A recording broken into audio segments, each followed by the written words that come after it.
Saludamos a la audiencia de Expreso, a los seguidores de Diario Expreso. Estamos finalmente con Carlos Rabascal, el candidato. Finalmente. Sí, porque he insistido. ¿Sí? Estamos con Carlos Rabascal como candidato a la presidencia de la República por la Izquierda Democrática. Finalmente, ¿no? Sí. Finalmente se logró también la inscripción y no sé, quería preguntarle, le he estado escuchando desde el 2019, usted habla de la presidencia de la República. ¿Por qué usted decide o ve que es necesaria su participación en política y por qué tiene esta aspiración de llegar a la presidencia, Carlos? A ver, más que hablar de la presidencia de la República, yo vengo hablando de un proyecto país. Más que la presidencia de la República. La presidencia de la República termina, o la política en general, termina siendo una consecuencia de una visión. Yo desde el año 2019, tal cual como usted lo dice, Mariela, vengo hablando de la necesidad de crear un plan de desarrollo. Uno de los principales problemas que tiene el Ecuador es la débil institucionalidad. Y esa débil institucionalidad es casualmente por la falta de una visión, de una hoja de ruta. Entonces llegan los gobiernos, y los gobiernos lo que tienen son agenditas,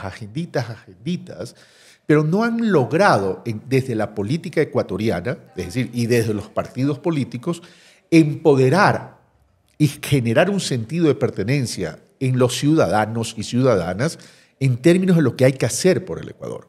Entonces nos estamos convirtiendo en un país tipo bombero, apagando incendios, y eso no nos permite desarrollar. Por eso que en el 2019 me incorporo a la política con esta propuesta de proyecto país y de una especie de unidad que trascienda las ideologías y que permita resolver los problemas. Ya vamos a hablar de estos proyectos, de este proyecto país, de su visión, pero ¿es posible pensar en un proyecto país? Digo, usted estaba cercano a la RC, deja la RC, lo consideraron en su momento 2021 como candidato a la vicepresidencia. Luego, en enero de este año, nos sorprende con Jimmy Jairala y el anuncio de que va a ser el candidato, bueno, era precandidato a la presidencia de la República, lo deja. Luego le escuchaba hablando con Reto y pues finalmente la ID.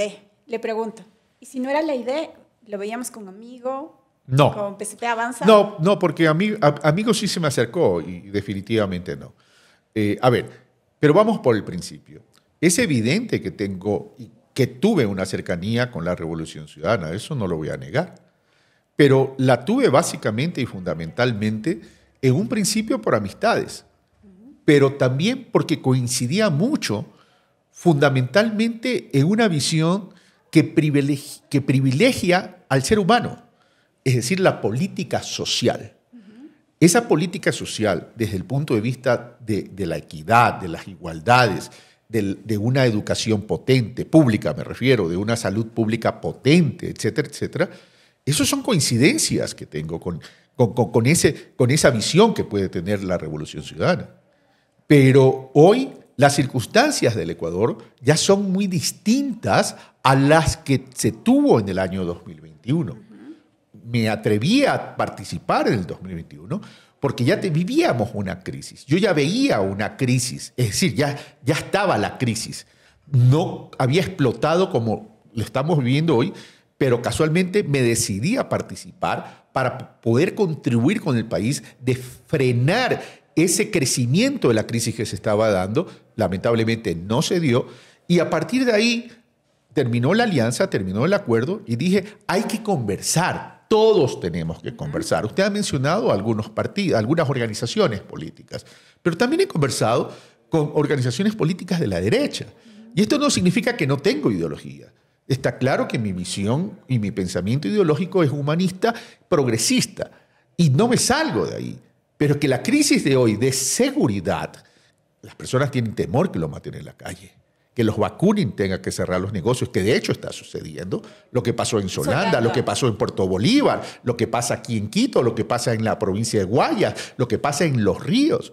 Es decir, eso no nos puede llevar a quedarnos cruzados de brazos. El Ecuador necesita una gran concertación.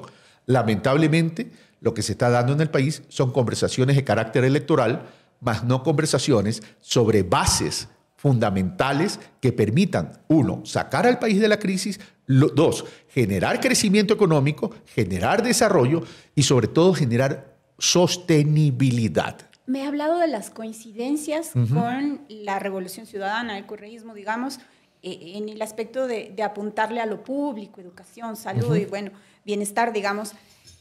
Pero ¿cuáles son las diferencias? Y es importante saber eso ahora porque hay un grupo de gente en la ID, unos que tampoco es que sean militantes de base, ¿no? Pero dicen que se han afiliado recientemente también y están molestos, otros tienen algunos años, son militantes y dicen, es correísta, Rabascal, estratégicamente vino acá para después hacer una jugada maestra con el correísmo y... ¿Qué les dice? ¿Qué diferencias hay con el correísmo? Primero que yo no he sido afiliado a partido político en el pasado, ni a la Revolución Ciudadana, ni al Centro Democrático, ni a Reto. Con ellos he mantenido una buena amistad y una buena relación, porque en la vida hay que conversar. Yo me puedo sentar a conversar con Henry Kronfle, de hecho me he sentado a conversar con Henry Kronfle sobre la visión del país, me he sentado a conversar con Otto Sonnenhorster, me he sentado a ver, es que lo que pasa es que aquí en el Ecuador ya estamos llegando a un extremo. Si no conversamos, porque no conversamos. Y si conversamos, porque conversamos.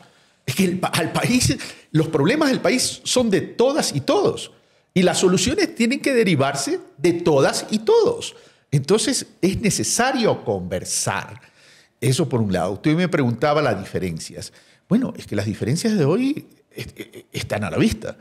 Yo estoy planteando esa unidad en términos no electorales.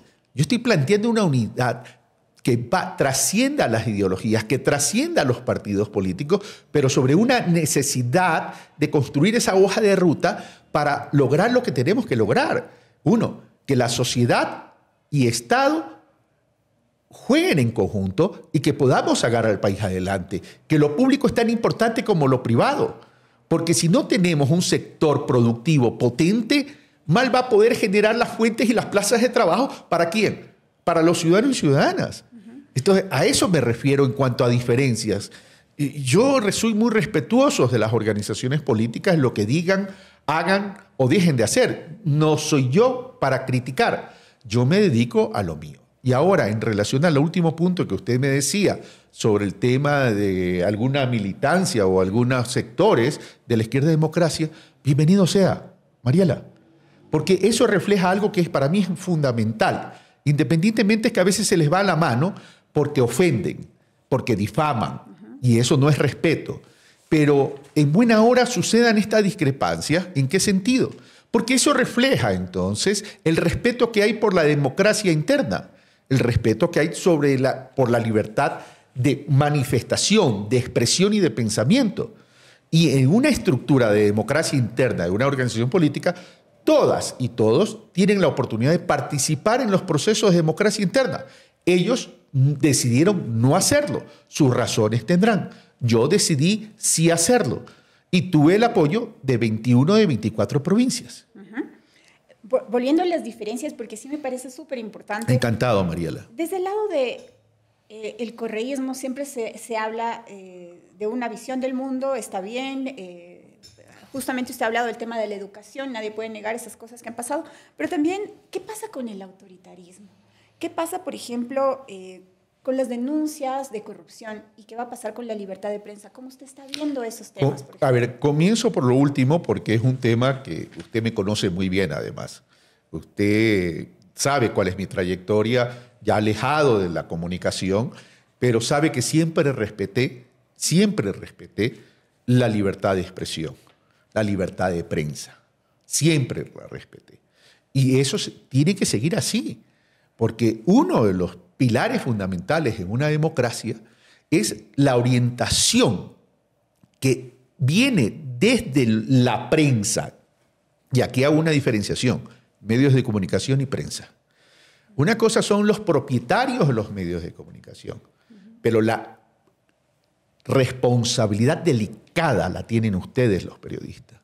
Porque si nos vamos a enfrascar en simplemente un periodismo de odio o un periodismo de militancia, se pierde el objeto fundamental de la prensa, que es la orientación, el transparentar las cosas, el llevar la verdad, ¿verdad?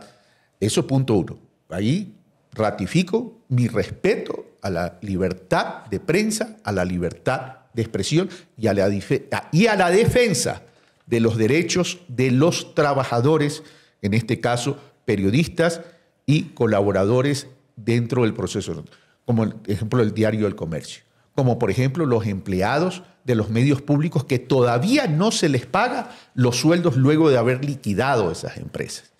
Yo sí me voy a preocupar para que se les cumpla.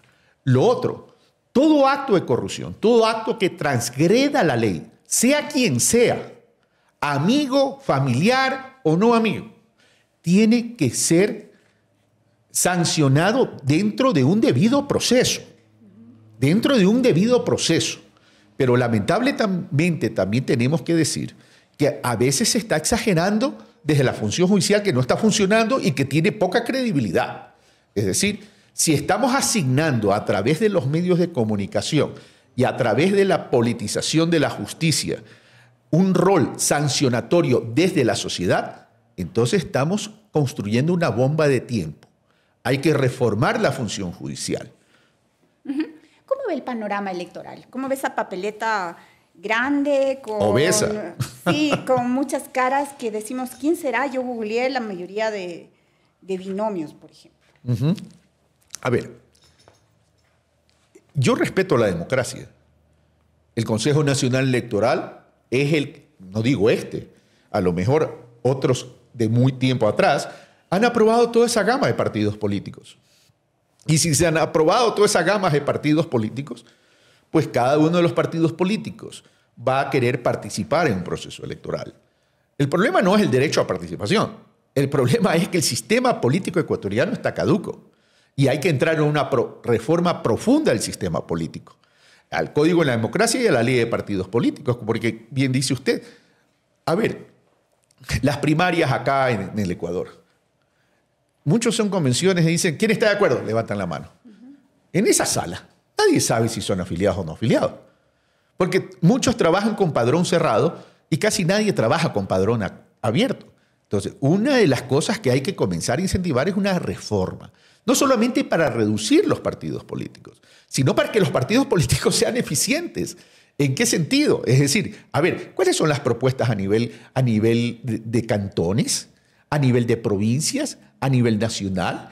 ¿Cuál es la propuesta de rescate a la ruralidad? ¿Cuál es la propuesta en términos de desarrollo urbano, de ciudades gestoras de paz e inclusivas? ¿Cuáles son las propuestas para fortalecer la democracia, la institucionalidad, para tener un plan de desarrollo, para que debatamos? ¿Cuál es la propuesta para incorporar a la academia dentro de la vida cotidiana de la política? No de la política partidista, pero sí desde la política, porque todos hacemos política de una u otra manera.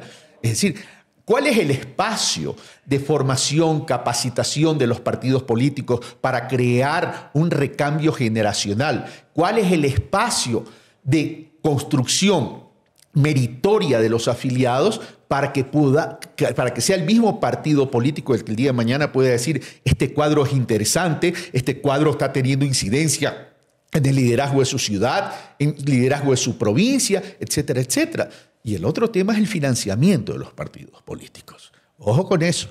Cuidado, queremos ser muy reglamentarios y lo que estamos permitiendo son irregularidades de financiamiento. Con este panorama electoral, ¿qué chance hay, digamos, cuando llegue la segunda vuelta con el voto tan dividido? Bueno, gracias por lo de la segunda vuelta. No, cuando lleguen los que lleguen a la segunda vuelta, digamos, los dos finalistas, ¿qué va a pasar, digamos? Le estoy escuchando y le conocemos su visión del mundo y todo. Quiere decir que no va a votar por Daniel Noboa. Yo no puedo votar nunca por un neoliberalismo que demuestre, a pretexto de austeridad fiscal, el abandono a un pueblo. Yo no puedo votar por alguien que le quita presupuesto a la salud, por alguien que ni siquiera le paga a Solca para atender a los pacientes con cáncer, que no le paga a los centros médicos de diálisis para atender a las personas que tienen esas deficiencias renales. ¿Usted votaría por eso? Yo no. Yo no puedo votar. Pero yo no me pongo en este tema, es a quién voy a apoyar en la segunda vuelta. Porque mi enfoque y mi concentración es en llegar a la segunda vuelta. Agradecemos a Carlos Rabascal y les invitamos a compartir y leer la entrevista completa en el periódico en papel y también en nuestra edición web. Gracias, un saludo a los seguidores de Expreso. Gracias. Muchas gracias, Mariela, y finalmente se nos dio la entrevista. Se nos dio.